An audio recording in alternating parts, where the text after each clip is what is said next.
대피 장소가 지진하고 달라요. 그래서 화생강 경보는 주로 어디로 가냐면 지하로 들어가거든요. 근데 지진이 나면 주로 어디로 가냐면 공터예요. 학교 넓은 운동장이나 건물이 없는 곳에. 네, 실시간 재난안전 정보방송 재난안전 119 안전토크 시간입니다. 오늘은 한국안전전문가협회 이성규 회장 모셨습니다. 안녕하세요. 네, 안녕하십니까. 오랜만에 뵈는 것 같습니다. 네, 반갑습니다. 네. 요즘 보면요, 세계 곳곳에서 네. 자연재난, 사회재난 끊이지 않고 있는데 그렇습니다. 최근 외신 보면은 그리스인가요? 유명 관광지 그렇죠. 산토리니 섬에서 지진이 이거 굉장히 심상치 않게 발생하는 것 같은데 저희가 뉴스 영상을 먼저 준비했어요. 그걸 한번 먼저 보시겠습니다. 전 세계적으로 유명한 휴양지인 그리스 산토리니 섬의 항구. 이른 새벽부터 아테네행 여객선을 타려는 주민 수백 명으로 북적입니다. 최근 이 섬에서 크고 작은 지진이 수백 차례 발생하자 주민들의 집단 탈출 행렬이 이어지고 있는 겁니다. 매년 340만 명이 찾을 만큼 관광객으로 몸살을 앓던 섬은 여행객의 발길이 뚝 끊겼습니다. 주민들은 전체 인구 약 2만 명 가운데 6천 명 이상이 지진 공포 속에 섬을 떠난 것으로 알려졌습니다. 섬에서 탈출하려는 사람들이 한꺼번에 몰리면서 한때 심각한 교통체증이 빚어지기도 했습니다. 섬 내 모든 학교는 당분간 휴교에 들어갔고 당국은 주민들에게 대규모 실내 모임을 피할 것을 권고했습니다. 현지 시각 4일 새벽에만 산토리니 섬 인근 해역에서 규모 4.8의 지진과 4.7의 지진이 1시간 간격을 두고 이어졌습니다. 또 최근 사흘 동안 규모 3.0 이상의 지진이 550여 차례 발생한 것으로 집계됐습니다. 산토리니 섬은 아프리카판과 유라시아판의 경계에 자리 잡고 있어 지진이 잦은 지역이지만 이처럼 지속적인 지진은 매우 드문 것으로 알려졌습니다. 가장 최근에 기록된 강진은 1956년 발생한 규모 7.5의 지진으로 당시 50여 명이 숨지고 100명 이상이 다쳤습니다. 파리에서 KBS 뉴스 안다영입니다. 이게 산토리니 섬 하면 이제 우리나라 관광객들도 많이 가고 뭐 CF 촬영도 여기서 많이 하지 않습니까? 근데 저렇게 지진이 많으면 굉장히 불안할 것 같아요. 그렇습니까? 지금 그 위치가 보냐면은 지금 지중해거든요. 뭐 이집트, 리비아, 뭐 이탈리아. 거기에 또 옆에 뭐 튀르키예도 있어요. 지진이 크게 났었잖아요. 근데 이 분야에서 이제 섬이었기 때문에 지진이 많은데 이 지정학적으로 지진이 많은 곳이거든요. 아, 원래가 그런 곳이군요. 그렇죠. 아까 지금 방송에 나왔죠. 아프리카판하고 지금 유라시아판이 경계선이기 때문에 이제 많다 이렇게 보거든요. 그런데 거기에 지금 인구가 얼마냐? 16,000명이에요. 16,000명. 섬의 주민들이. 그런데 지금 이 상태에서 11,000명이 지금 대피를 했습니다. 지금 이제 그래픽으로 보이는 저거네요. 지금 말씀하시는. 그렇습니다. 지금 산토리니 섬 위치가 저 별표. 네, 우리나라를 보면 왼쪽에 사각 있죠. 저기거든요. 우측에 보면은 유라시아판 있죠. 밑에 아프리카판 있습니다. 그러네요. 거기에 검은 선 있잖아요. 그러니까 저런 선들이 지금 위험한 곳이라는 얘기죠. 그래서 2023년도에 바로 그 별표 우측에 보면은 튀르키예 지역이거든요. 그 나라에서도 엄청난 컸었죠. 그래서 지금 여기 주민이 16,000명. 16,000명. 11,000명이 지금 섬을 다 떠났어요. 대피했다는 얘기죠. 근데 그 지역이 340만 명이 관광객이 있어요. 1년에. 이거 워낙 유명한 곳이잖아요. 그렇죠. 우리나라도 많이 가고 또 다른 곳에서도 많이 오는데 이번에 이제 이렇게 큰 지진 지금 이 섬 제하고 그 주변의 섬의 지진까지 하니까는 약 6천회 는 지진이 발생했어요. 지금까지 계속. 그래서 3월 1일까지 지금 위험 기간이라고 그리스에서 지금 이렇게 관리를 하고 있는 지역입니다. 특히 우리나라도 지금 여기를 여행 위험 지역으로 지금 공고를 하고 있거든요. 조심해라. 거기 갈 때는.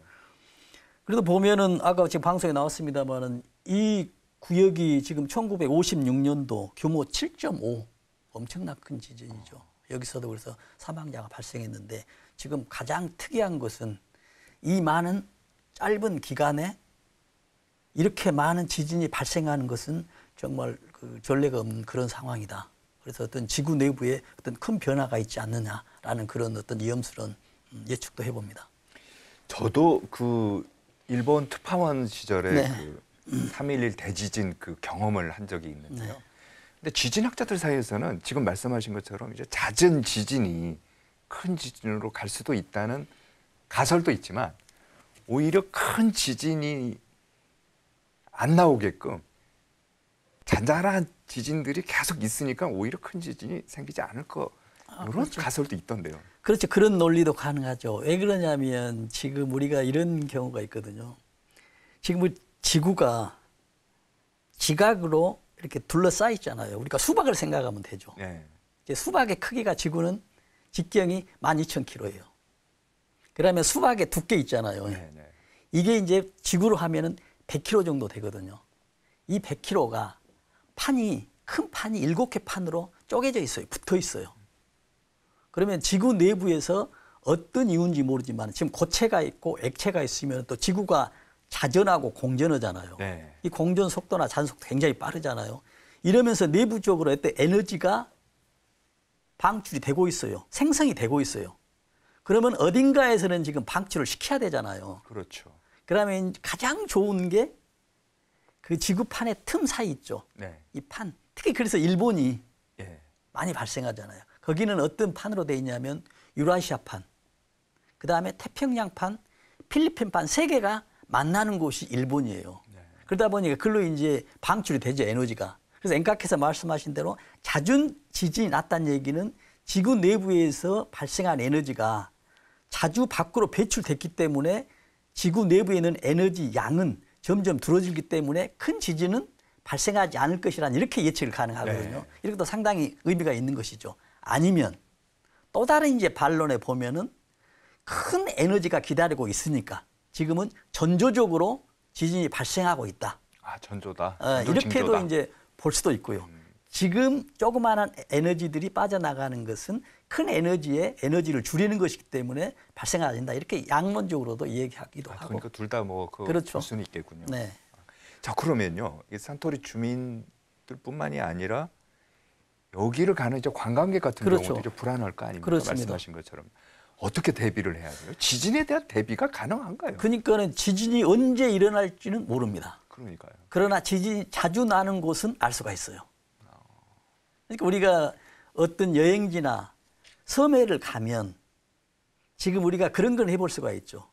이 지점이 어느 지각과 어느 지각이 만나는 곳인지 만나지 않는 곳인지, 이 산토리니 섬이나 튀르키예 뭐 이런 곳에서는 아까 이야기한 대로 지각이 만나는 부분이기 네. 때문에 어떤 에너지가 삐져나올 확률이 아주 높죠. 그래서 그 전에 규모 아까 7.5도 있었고요. 그렇다고 보면 언제 일어날지 모르지만 우리가 그런 생소한 곳에 간다 보면 우리가 과거에 어떤 판이 연결되어 있는지를 알면은 우리가 대비를 할 수가 있잖아요. 지진이 발생하지 않더라도 네. 그 정도까지는 우리가 예측을 하는 것이 어떤 안전에 좋은 어떤 방편이라고도 생각이 되죠. 그 시청자분들께서 아마 이 프로그램 보시는 시청자분들께서 이제 잘 헷갈리는 것 중에 하나가 이런 거예요. 지진의 크기를 나타낼 때요. 네. 규모라는 말도 쓰고 네. 어떤 때는 뭐 진도 몇 뭐 이러지 않습니까? 그렇습니다. 며칠 전에도 보면은 우리가 밤에 잠자는데 뭐 4.1 그게 진도였나요? 규모였나요? 하여튼 그러니까는 이게 왔는데 좀 있다가 3.1로 다시 또 내리기도 네네. 하고 하는데 규모는 뭐고 진도는 뭐예요? 그렇죠. 이제 그게 이제 말씀하신 대로 규모거든요. 규모 4.5에서 3.2로 바뀌었잖아요. 규모 4.5는 자동으로 환산이 돼요. 그래서 발령을 해주거든요. 4가 넘으면 우리한테 안전 문자를 보내줍니다. 네. 이게 시스템화 돼 있어요. 그래서 받았죠. 받고 4 이상이 딱 되면 그 다음에 수동적으로 사람이 확인을 해요. 정말로 4.2인지 4.5인지. 근데 확인해 보니까 4.5가 아니었어요. 네. 3.2였어요. 실제 이제 확인하는 거죠. 그러다 보니까 이제 다시 4.5가 아니라 3.2다라고 이야기를 했었거든요. 네, 정정했죠. 그렇죠. 네. 그래서 지진은 그때 당시에 3.2였다. 이거는 규모다. 근데 우리가 보통 방송국이나 언론에서도 기자들이 작성할 때 좀 헷갈리거나 오류를 범하는 경우가 이번 기사에서도 있어요. 아, 그렇군요. 메이저 기사들이 어떻게 네. 이야기하냐면 진도와 규모를 헷갈리게 이렇게 하거든요. 그래서 규모는 지금 어떤 거냐면 지금 지진이 났잖아요. 네. 그러면 저기 보죠. 지금 그래픽에 보면은 진원이 있고요. 예. 지구 진앙이 있고. 내부에서 지진이 최초로 발생한 지점. 그렇죠. 그게 진원이고 그렇죠. 진앙이 있어요. 저게 지표면이에요. 우리 땅. 예. 그러면 진원에서 저게 폭탄이 터진 거예요. 네. 그러면은 우리가 쉽게 이야기하면 지금 진도 규모 4가 지금 폭탄 1kg TNT 양이 터진 에너지하고 같아요. 네. 그러면 저 진원이 집 표면하고 몇 킬로 밑에 떨어져 있냐, 이게 굉장히 중요하거든요. 얼마 만에 터져 있냐는 얘기죠. 그러면은 지진이 저 진원에서 터지잖아요. 네. 그럼 에너지가 얼마냐? 이게 이제 규모로 표시합니다. 여기서 지금 지진이 발생했던 여기는 5.3, 규모 5.3이에요. 그러니까는 지금 규모 4는 TNT 1톤이 터진 에너지하고 같은데 그보다 훨씬 더 많죠. 그게 지금 저게 터졌거든요. 그럼 이제 규모잖아요. 예. 그러면 이제 우리가 집 표면에 있는 사람들은 에너지가 얼마나 터졌는지가 중요한 아니고 얼마나 흔들렸는지가 중요하잖아요. 나한테 어느 정도 피해를 주느냐가 더 중요할 수도 있잖아요. 그게 이제 진도거든요. 진도. 예. 그러면 이제 규모를 표시할 때, 저 진호에 터지는 걸 표시할 때 어떻게 표시하냐면 0부터 9까지를 표시를 해요.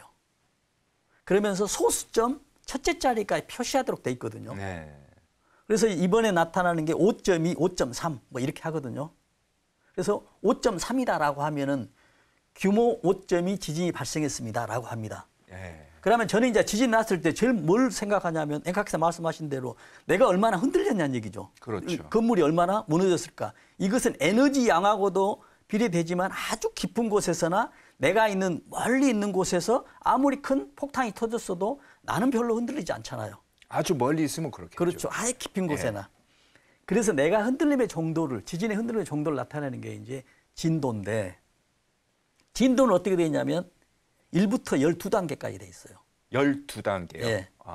근데 이제 아까 0에서 9, 1에서 12단계, 진도와 규모가 좀 헷갈릴 수가 있잖아요. 네네. 그래서 규모는 일반 우리가 아라비아 숫자 0에서 9, 첫째 자리, 그래서 뭐 5.2, 5.3, 뭐 4.5 이렇게 표시를 지금 하고요. 저거네요. 네. 지진 진도별 현상. 네. 기상청이 이제 자료를 낸 건데 그렇죠. 등급이 1등급부터 해서 쭉 내려와서 네. 12등급까지 있다. 그렇죠. 이거네요. 저 표시를 저걸 로마자로 하게 돼 있어요. 진도는. 우리가 정확하게 표시를 하면 저 로마자로 표시를 해야 되죠. 근데 말로 할 때는 지금 빨갛게 돼 있죠. 네. 이번에 지진 났던 곳이 지금 7단계예요. 산토리니 네. 섬 지진이. 그래서 정확하게 이야기하면 산토리니 지진에 대해서는 규모 5.3에 진도 7단계 이렇게 나가야 되거든요. 근데 제가 이제 우리가 언론이나 매스컴에서 좀 그 잘못 표시하는 게 어떻게 이야기하냐면 진도 5.3 규모의 지진이 발생했습니다. 말이 좀 매끄럽죠. 네. 진도 5.3 규모의 지진이 진도 몇 단계가 빠지고 진도 5.3 규모 이렇게 가버렸어요. 그게 진도를 얘기하는 건지 규모를 얘기하는지 그렇죠. 애매하네요. 그렇죠. 이렇게도 지금도 메이저에서 이렇게 이야기를 하고 있는데 우리 일반인들이 이야기할 때는 뭐 5점 얼마 되면은 소수점 나오면 규모 그만큼 큰 에너지가라고 하는데 이런 언론에서나 이렇게 나왔었으면은 좀 이런 것을 좀 정확하게 해줄 필요가 있다라고 하는데 지금 저기에서 이제 진도 1단계에서 12단계까지잖아요. 예. 그러면 이번에 발생한 산토리니에서는 7단계인데 운전 중인 사람이 진동을 좀 느껴요. 네. 그리고 노후된 건물은 붕괴가 이제 시작되거든요. 근데 여기 산토리니 이 건물은 주민이 16,000명이잖아요. 건물들이 굉장히 안전해요. 그렇기 때문에 정부에서 관광객들을 위해서 1년에 주민이 16,000명인데 관광객이 340만 명입니다. 관광객들을 위해서 관리를 굉장히 철저히 하고 있는 도시거든요. 사망자가 그렇게 많지 않아요. 이렇게 하얗게 있는 건물도 약간 더러우면 정부에서 과태료를 매긴다고 합니다. 그 정도로 이제 관리를 하기 때문에 큰 지진이 나도 사망하지 않았다. 그래서 결과적으로 이제 규모와 진도는 별개다. 규모는 에너지 총량이고 진도는 흔들림의 양이다. 진호는 그러면 몇 킬로미터에서 에너지가 지진이 터졌느냐를 표시하고 진앙은 지표면이 어느 위치냐. 네. 뭐 광주냐 어디냐, 뭐 부산이냐 이걸 이제 나타내는 것이죠. 이제 회장 그 말씀하시는 거를 이제 정리를 하면 이거네요. 규모가 비록 적더라도 지표에서 가까이 있으면은 진도는 또 높아질 수도 있는 거고. 그게 정확합니다. 피해가 커질 수 있다. 그렇게 정확합니다. 그래서 이제 우리가 작년부터 규정을 법을 바꿨어요. 일본에서 규모가 큰 지진이 발생했는데 우리는 알람을 주지 않는 거예요. 안전 알람을. 네. 왜냐하면 국내 지진이 아니기 때문에. 근데 작년부터 바뀌었습니다. 외부 우리나라가 아니더라도 진도에 따라서 우리한테 알림을 줍니다. 그 전에는 규모 기준이었거든요. 규모. 예. 예. 그래서 이런 것도 이제 바뀌어지고 위치도 좀 바뀝니다. 그 전에는 뭐 전체 광역 시도 기준이었는데 지금은 소형 시군구에서 좀 이렇게 흔들림의 정도를 느끼도록 이렇게 제도도 바뀌고 있습니다. 지진이라는 게 이게 참 위험하고 네. 아주 그냥 크게 나면은 사상자뿐만 아니라 뭐 재산 뭐 엄청나지 않습니까? 그렇죠. 피해가 크고 나는데 지진이 발생했을 때 행동 요령이라고 해야 될까요? 한번 또 자세하게 설명 좀 부탁드리겠습니다. 굉장히 중요한 내용이죠. 우리가 예상치 못했을 때 갑자기 흔들린다라고 하면은 정말 무서운 거잖아요. 요즘은 또 아파트도 많기 때문에 그렇죠. 올라갈수록 진도가 더 크게 느껴지죠. 그래서 이제 보면 화면에 좀 나오겠습니다만 네. 지금 가장 중요한 것은 지진의 이제 진동이잖아요. 예. 지진이 발생하잖아요. 그럼 보통 2분 이내입니다. 아. 1, 2분 이내예요. 짧은 것은 몇 초까지. 그러면 순식간에 흔들리거든요. 네. 그러면 가장 중요한 거는 이게 장기적으로 흔들리는 게 아니라 1, 2분 동안 흔들리기 때문에 내가 가장 피할 수 있는 곳이 지금 저기 그림에 나와 있는 책상 밑에죠. 왜 책상 밑에냐면 우리는 머리를 좀 보호해야 되잖아요. 그렇죠. 뭐 이게 떨어지는 거 그 머리 선반에서나 맞으면 네. 아니면은 집 안에 있었을 때도 어떤 전등이 떨어져서 머리를 다치기 때문에 그 네. 1, 2분 동안은 책상 안에 숨는다는 얘기죠. 그 다음에 이제 진동이 멈추면 이제 대피를 해야 되거든요. 예, 예. 그러면 이제 밖으로 대피를 해야 되잖아요. 예. 밖으로 대피를 해야 되는데 그 전에 가스하고 전기를 차단합니다. 이 이유는 지금 흔들림에 인해서 가스가 셀 수가 있잖아요. 그렇죠. 그렇죠. 또 전기도 누전될 수가 있죠. 그렇죠. 흔들림에 인해서. 그래서 저걸 최대한 가능하면 저걸 잠그고 저걸 잠그기 위해서 잘 되지도 않는데 잠그기 위해서 시간을 낭비하는 것은 좀 불편합니다만은 저는 일반적인 상황에서 대피를 하면은 가스 전기는 좀 차단하고 네. 밖으로 나와야 된다는 얘기죠. 일단은 이제 밖으로 나오고. 밖으로 나오죠. 네. 그러면 이제 고층에 살았어요. 그럼 네. 가장 중요한 거는 지금 밖으로 나올 때 엘리베이터를 이제 타야 되잖아요. 요즘 보면 고층 빌딩이 워낙 있어갖고 엘리베이터. 그걸 엘리베이터 안 타고. 절대 엘리베이터를 타지 않아야 됩니다. 아, 그래요? 왜냐하면 엘리베이터가 작동이 되겠죠. 내가 누를 때는. 네. 근데 타고 가는 과정에서 그 밑에서 흔들렸었기 때문에 틀어져 버리면은 엘리베이터가 끼어버리거든요. 네. 또 지금은 괜찮는데 내가 대피하는 중에 또 다음 여진이 지금 발생했다는 얘기죠. 지금 전체적으로 보면은 이 산토리니도 6,000번이 지금 지진이 발생했다는 얘기요. 진도 4는 뭐 140번 이런 식으로 지진이 발생을 하고 있거든요. 네. 그렇다 보니까는 내가 엘리베이터 타고 있을 때 또 흔들려 버리면 엘리베이터가 끼어 있어 가지고 나오지도 못하죠. 그래서 이럴 때는 하고요. 특히 이제 우리가 또 중요한 것은 또 화면에 나옵니다만은 유리나 벽에서 멀리 대피를 해야 되거든요. 저건 왜 그렇습니까? 왜냐하면 흔들리면서 유리가 깨지면서 나한테 올 수 있잖아요. 또 노후된 벽이 또 흔들리면서 노후된 어떤 책장이나 노후된 어떤 전등이 있기 때문에 저기에서는 좀 멀리 피해야 된다. 그런 일반적인 내용들이죠. 그러니까 이제 벽이나 전봇대에서 떨어져서 대피하고 운동장 등 넓은 곳으로 이동을 해야 한다. 그렇죠. 예, 이게 또 중요한 것 같고요. 또 저기서 보면- 이제 차를 타고 이제 갔는데 지진이 났어요. 네네. 그러면 차 안에 있으면은 건물이 있고 대피를 먼저 해야 되잖아요. 네. 그러면은 저기에 나와 있는 게 차 안에 열쇠를 두고 이제 대피하라는 얘기거든요. 차 안에 이야기는- 열쇠를 두고요. 예, 차를 놔두고. 왜 그러냐면 지금 나는 대피를 했었는데 다음에 어떤 일구나 어떤 안전 요원이 와서 차를 움직여야 되는데 차는 이상이 없는데 열쇠 키가 없기 때문에 이거 이제 레카차가 와야 되잖아요. 그런 걸 대비해서 차는 꼭 두고 나가라는데 지진뿐만이 아니고 차에서 어떤 뭐 화재나 뭐 수해, 침수 여러 가지가 있을 때 차에 열쇠는 놔두고 대피해야 된다. 이런 얘기를 하거든요. 근데 여기서 추가적으로 또 하나가 뭐가 있냐면 우리가 민방위 훈련을 하잖아요. 예. 민방위 훈련을 하면 우리가 대피를 하죠. 이거는 지금 그 가스를 피하기 위해서 민방위 훈련이 목적이거든요. 그렇죠. 이러다 보면은 대피 장소가 지진하고 달라요. 지금 뭐 재난안전 포털이나 어떤 안전 지짐도를 보면은 지진 났을 때 대피하는 곳이 다 나와 있습니다. 또 화생강 경보가 발령했을 때 대피하는 곳이 달라요. 그래서 화생강 경보는 주로 어디로 가냐면 지하로 들어가거든요. 그렇죠. 가스를 대피해야 되기 때문에. 아, 근데 지진이 나면 주로 어디로 가냐면 공터예요. 학교 넓은 운동장이나 건물이 없는 곳에. 네. 그러니까 이걸 이제 알아야 되는데 저는 여기서 이제 우리가 또 이런 게 있거든요. 지진이 발생하는데 뭐 북한에서 뭐 화생방 관련된 동시에 이제 복합 재난이죠. 네. 이때는 이제 어디로 가야 되냐는 얘기죠. 어디로 가야 돼요? 이때는 이제 그래서 저도 이제 그 상황에 따라 이제 답을 달리해야 됩니다. 그래서 이런 것도 복합 재난 또 중복 재난 이거에 대해서도 어떤 솔루션 대피하는 요령도 이제는 좀 필요하지 않을까라는 좀 생각이 듭니다. 알겠습니다. 자, 지진 얘기는 저희가 요 정도 하고요. 네. 또 하나 중요한 게 보면은 산불이에요. 최근에 보면 LA 지역에 이제 산불이 나서 네. 아직까지도 이제 잔불 정리라고 해야 될까요? 뭐 그렇죠. 계속 있는 것 같아요. 그렇습니다. 완전히 꺼졌다고 하기는 그렇고 이게 보니까 피해 면적이 2만 헥타르. 그러면 그렇죠. 서울 면적의 한 3분의 1 정도 되는 거 아닙니까? 그렇습니다. 참 대단해요. 현재까지 집계되는 피해 어떻게 보십니까? 그러니까 지금 말씀하신 대로 보면은 2만 헥타르잖아요. 그럼 이제 서울의 뭐 3분의 1인데 그러면 서울의 3분의 1이 얼마나 되냐도 또 이제 감이 좀 덜 올 수도 있잖아요. 보면 1헥타르가 가로 100m, 세로 100m가 1헥타르입니다. 네. 이게 이제 2만 개가 있다는 얘기죠. 이게 전부 불에 다 타버린 거예요. 그래서 사망자가 지금 28명이고요. 아, 예. 지금 건물이 17,000가구가 지금 건물 피해봤습니다. 근데 1월 7일이거든요.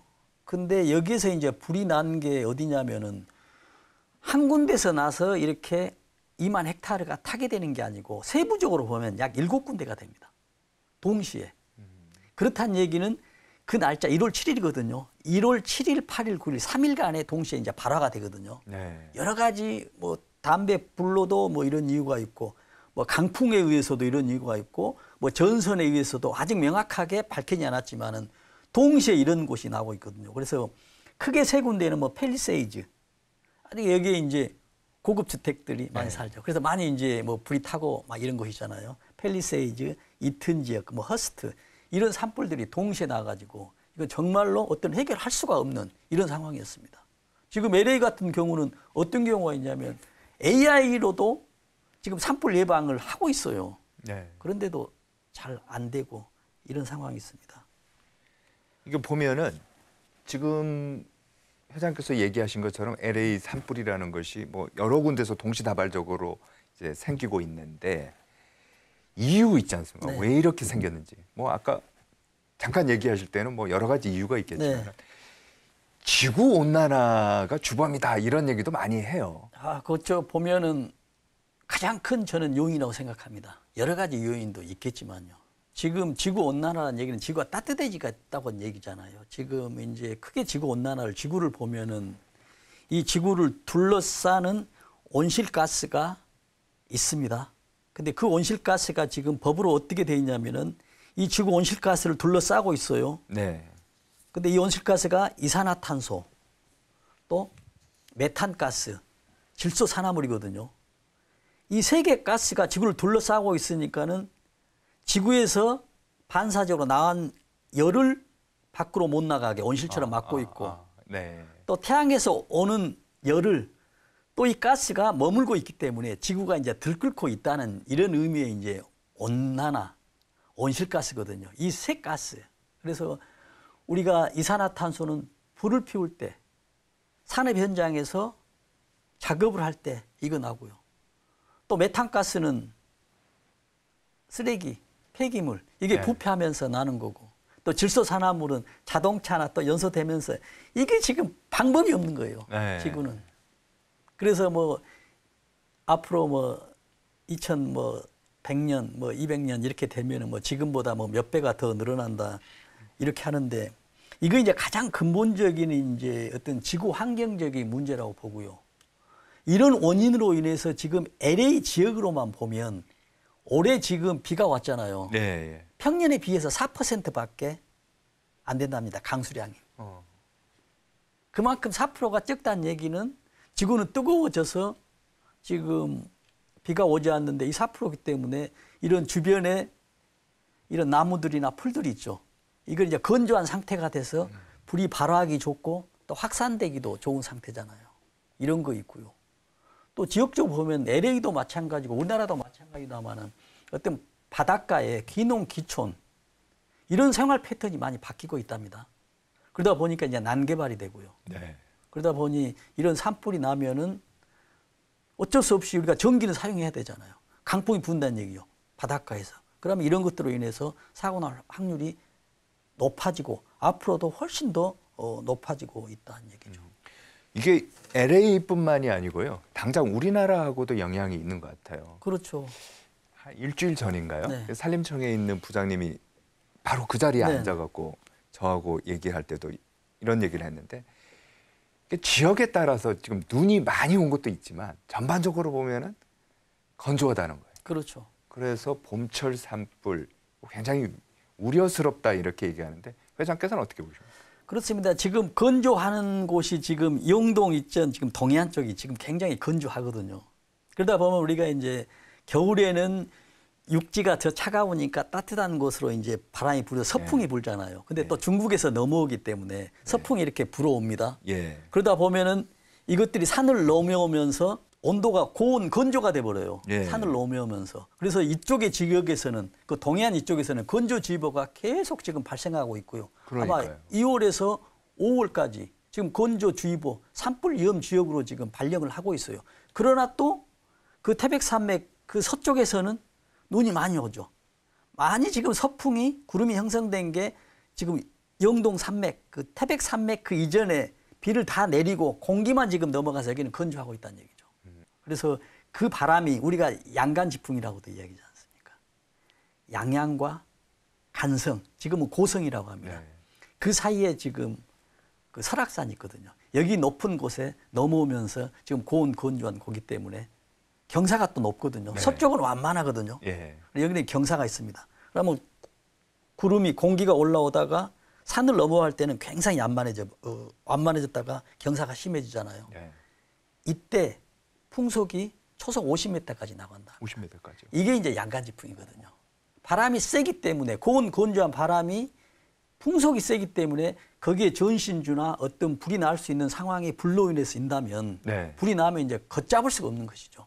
요 바람이 그렇게 세니까요. 바람이 세니까 어쩔 수 없는 방법이죠. 그래서 이런 문제들이 발생해서 아까 말씀하신 대로 지금도 지금 산불의 상황이 이 발생 위험이 굉장히 높다. 왜냐하면 지금 건조하기 때문에 이런 상황입니다. 이 프로그램 보시는 시청자분들께서 올해는 산불, 봄철 산불 특히 더 조심해야 되겠다. 네. 그걸 이제 강조하신 것 같고요. 네. 지금 지자체라든지 정부에서 또 한전에서도 네. 여러 가지 이제 산불 예방을 위해서 노력하는 것 같아요. 네네. 어떻게 보십니까? 충분하다고 보십니까? 미흡하다고 보십니까? 지금 그러니까는 저는 이제 뭐 충분하다. 왜냐하면 지금 상황은 계속 더 악조건으로 가고 있어요. 그러나 작년보다 재작년보다 뭐 10년 전보다는 어떤 한전이나 어떤 지자체가 굉장히 노력을 하고 있습니다. 하여튼 그런 결과적으로 인해서 2024년도는 큰 산불이 예, 발생하지 않았어요. 그러나 이제 올해잖아요. 그렇죠. 올해 지금 이제 고온 건조한 시기 지금 양간지풍 강원도에서 나고 있는데 지금 저는 이렇게 생각하거든요. 지금 여러 가지로 하고 있는데 저는 가장 좋은 것이 이제 어떤 지형적으로 해외에도 이렇게도 하거든요. 지금 LA 같은 경우에서는 AI를 도입하고 있습니다. 아, 과학적인 장비를 도입하고 예. 있다. 네. CCTV, 지능형 CCTV를 작동을 시켜서 지금 어떤 데이터를 수합해서 지금 산불이 날 수 있는 것을 예측을 하고 나는 것도 신속하게 신호를 줘서 빠르게 지금 대처하는 것에도 잘 안 됐어요. 그래서 지금 확산됐잖아요. 네. 그럼에도 불구하고 우리나라도 그런 상황으로 가야 되는데 지금 굉장히 미약해요. 그래서 그런 어떤 선진 도법을, 선진 기술을 좀 도입할 필요가 있고요. 특히 산 같은 데는 그런 게 있거든요. 산이 굉장히 높잖아요. 네. 높으면은 산불의 완충지대라는 게 있습니다. 아예 공간을 놔둬버립니다. 확산이 안 되게. 아니면은 뭐 외관상으로는 좀 하지만은 무슨 그 방화벽 네. 이걸 임의적으로 설치하는 거예요. 그렇죠. 그럼 넘어가지 않도록. 예. 또 한 가지 보면 이제 방어림, 방화림, 불에 잘 타지 않는 네. 이런 수목들을 이제 좀 수종을 이제 그렇게 한다는 그렇죠. 거죠. 예. 네. 낙엽수 이런 게 아니고요. 뭐 이런 것들도 좀 필요하겠고 저는 또 어떤 게 있냐면 지금 우리가 불이 났을 때 스프링클러 같은 것들은 굉장히 지금 이제 보면은 네. 연도별 산불 피해 현황 네. 이제 쭉 나와요. 산불 발생 건수가 몇 건이었는지 네. 1980년대, 90년대, 2000 이제 점점 전반적으로 늘어나는 것 같고요. 그렇습니다. 발생 일수도 늘어나고 네. 건조특보 같은 경우는 이게 뭐 기상 이변 때문인지 지구 온난화 때문인지 모르겠습니다만 건조특보도 많이 이제 그렇죠. 늘어나고 있어요. 그렇죠. 표를 보면은 2020년 오른쪽에 빨갛게 돼 있죠. 네. 지금 1980년 대비해 가지고 산불 발생이 3.6배가 증가하고 있어요. 그러네요. 43건에서 103건으로 늘어났습니다. 예. 산불 발생일도 보면은 현격하게 지금 2배가 이상이 늘어났어요. 23일인데 44일. 건조특보도 64일. 그렇죠. 말씀하신 대로 건조특보도 지금 뭐 지구온난화 여러 가지로 인해서 지금 대기가 건조하고 있다는 얘기잖아요. 네. 분할 확률이 높다는 얘기죠. 그렇죠. 그래서 이제 이 건조주의보 발생하는 것도 3배 이상이 늘어났고요. 객관적인 데이터만 봐도 진짜 그렇죠. 심각하네요. 그렇습니다. 그래서 저기에 대해서 지금 올해 말씀하신 대로 그러면 준비를 지금 2025년도는 만일 하고 있는데 그럼에도 불구하고 어떤 불날 수 있는 환경들이 산불 날 수 있는 환경들이 계속 늘어나기 때문에 그만큼의 대책이 늘어나지 않으면 또 네. 과거의 산불이 발생하는 것과 똑같이다. 이런 또 예측도 가능하거든요. 알겠습니다. 지금 이제 뭐 시원하게 이제 저희가 전체 면을 다 보여드리고 있는데 2020년부터 보면은요 154건, 80년대에 비해서 3.6배 네. 증가했고, 그다음에 산불 발생일도 보면은 58일로 2.5배가 늘어났고요. 네네. 건조특보 네, 그렇습니다. 지금 66일, 네, 그다음 피해 면적 뭐 이렇게 네, 5.5배 이상 증가했다. 뭐 그렇습니다. 이렇게 되는데, 네. 자 그러면요 산불이 날 때 가장 중요한 게 주민 대피 요령이라고 할까요? 행동 요령? 네. 뭐를 또 저희가 좀 중점을 둬야 지금 될까요? 산불도 나면은 지금 뭐 화면을 한번 그림도 나겠습니다만은 지금 산불이 이제 났을 때도 이제 중요하지만 그 전에 이제 산불 지금 안 났을 때 흡연 네. 있잖아요. 흡연. 예. 흡연 소각. 저거는 정말 당연한 거지만 예. 당연한 거지만 또 지키지 않는 경우가 많거든요. 저도 많이 봤어요. 저도 등산 그러니까, 좋아하는데요. 네. 산 정상에 올라가서 담배를 이렇게 한 모금 네. 펴야 뭐 전자담배. 예, 뭐 인생의 맛이 있다 이런 네. 얘기도 하시는 분도 그렇죠. 있더라고요. 또 뭐 술 같은 것도 또 음주도 뭐 금지하고 있지만 그래도 또 그런 사람들이 또 있잖아요. 그래서 그런 것들은 정말 주의를 하고 옆에서 어떤 동행인들이나 같이 본다면 저런 것들은 정말 하지 않도록 어떤 안전의식 고치 차원에서 꼭 저게 좀 네. 필요하고요. 지금 발견했다라고 한다면 뭐 가장 중요한 게 이제 119에 이제 신고하고 또 여러 주변들의 어떤 관리하는 게 굉장히 네. 중요하죠. 그 다음에 이제 또 뭐가 되냐면 발견했을 경우에 지금 나뭇가지나 지금 낙엽 이런 거 있죠.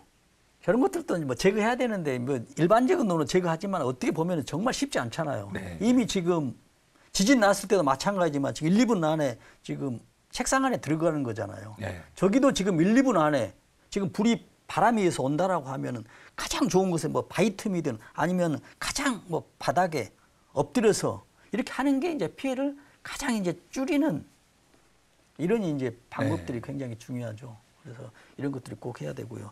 또 하나 보면은 우리가 산불 날 때 보면은 대피소 같은 데 있거든요. 미리미리 확인해야 되는 거죠. 그렇죠. 네. 우리 가기 전에. 네. 아까 지금 앵각사 말씀하신 대로 해외 여행 가면은 어떤 그 지진이 많이 발생하는 지역, 또 산에 가면은 대피소가 어디가 있는지, 또 특히 어린이나 가족들 많이 가잖아요. 어린이 땅에서 산에 안 네. 갈 수 없는데 가면은 애들에게도 교육하는 그런 측면에서 필요하고 또 이런 곳에 있으면서 불이 발생하면 뭐 대피하는. 또 아까 불 등지고 대피하는 거 있었죠. 네. 바람이 오기 때문에 불을 등지고 바람이 온다는 얘기는 지금 바람을 등지고 나간다는 얘기잖아요. 그러면 대피도 빨라지고 만난 그런 여러 가지 어떤 필요가 되겠습니다. 요즘 보면요 산불뿐만이 아니고 겨울철에 또 대형 화재가 또 심상치 않게 그렇습니다. 나오고 있습니다. 네. 최근에 보면은 서울 용산에 국립 한글 박물관이 네네. 있나요? 여기 이제 불이 나갖고 이제 많은 사람들이 이제 놀라고 그랬는데 저희 KBS 뉴스 영상을 저희가 네네. 찾아봤어요. 네네. 먼저 한번 보시겠습니다. 그렇죠. 박물관 옥상에서 회색 연기가 뿜어져 나옵니다. 소방관들이 연신 물을 뿌려보지만 불길은 쉽게 잡히지 않습니다. 오전 8시 40분쯤 서울 용산구 국립한글박물관에서 불이 났습니다.